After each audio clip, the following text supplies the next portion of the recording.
میں نے بار بار ان کے غلط فیصلے کو اسمبلی کے ایوان میں بھی چیلنج کیا. میں نے ایک دن اگر یاد ہوگا یہاں ایک بہت بڑی کنٹروورسی ہوئی کہ انہوں نے ڈائریکٹر سکمز کو چینج کیا.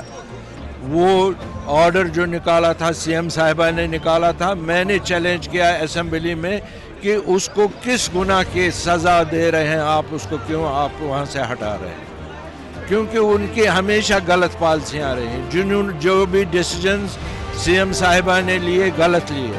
وہ ڈیسیجنز نعیم اختر، منصور انہی لوگوں کے کہنے پر لیتی تھی. وہ 2-4 آدمی اس کے ارد گرد تھے، جو وہ کہتے تھے وہی چلتا تھا. یہاں ایم ایل اے کی کوئی آواز سننے کے لیے وہ تیار نہیں. ہم نے پہلے ہی کہا کہ ہمیں ان کی پالیسیوں کے ساتھ کوئی وہ نہیں ہے، ہم ان کو سیکنڈ نہیں کرتے ہیں، اور ان کی جتنی بھی پالیسیاں ان کو ہم اپوز کرتے ہیں. نمبر 1. نمبر 2، کانگریس کی اپنی ساخت کیا ہے جموں کشمیر میں؟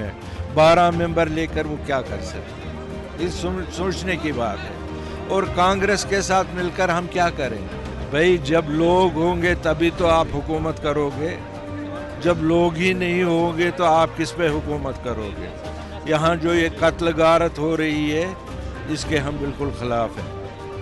وہ بھائی جو مرتا ہے وہ میرا بھائی ہے، وہ میری اولاد ہے، وہ آپ کی اولاد ہے، وہ آپ کا بھائی ہے. ٹھیک ہے اس نے بندوق اٹھائی ہے، ہم یہ نہیں کہتے ہیں اس نے بندوق نہیں اٹھائی ہے، اس نے اٹھائی ہے بندوق اٹھانے کے ساتھ ساتھ ایک کے ساتھ تو ہزاروں کو آپ کیوں سزا دیتے ہیں؟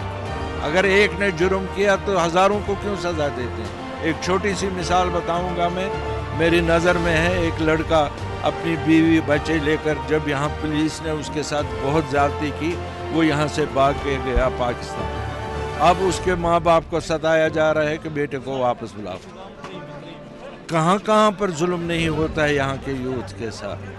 یوتھ تو مجبور ہے، وہ بیچارہ مجبور نہیں تھا اپنی بیوی بچوں کو بچانے کے لیے. بھی میں نے ہر وقت اسمبلی میں ایوان میں یہ کہا کہ آپ کے فیصلے غلط ہیں. میں نے محبوبہ مفتی کے منہ پر کہا کہ آپ کے فیصلے غلط ہیں اور آپ کے جو ساتھی ہیں وہ آپ کو غلط مشورہ دے رہے ہیں. ہم نے پہلے سے ہی کہا، لیکن اس کے کان پر جوں تک تو نہیں رینگتی تھی. کیا یہ خاندانی راج ہے؟ کہاں اس کا بھائی فوٹوگرافر کہاں سے لائی، کہاں بنایا، اس کو ABC بھی پتہ نہیں ہے ٹورزم کا. اس کو ٹورزم منسٹر بنایا، کسی رشتہ دار کو کمشنر بنایا، کسی رشتہ دار کو ریموٹ کنٹرول میڈیکل انسٹیٹیوٹ کے لیے دے دیا. ریموٹ کنٹرول سے وہ لندن سے چلا رہا ہے، امریکہ سے چلا رہا ہے. یہ خاندانی راج نہیں ہے تو اور کیا ہے؟ میں نے تو اوپنلی کہا کہ اگر میرے لوگوں کو فائدہ ہوگا میں دوسری پارٹی جوائن کروں گا. میں لوگوں کے لیے ہوں، میں اپنی ذات کے لیے نہیں ہوں. مجھے جس سے فائدہ لوگوں کو ملے گا میں وہی کروں گا.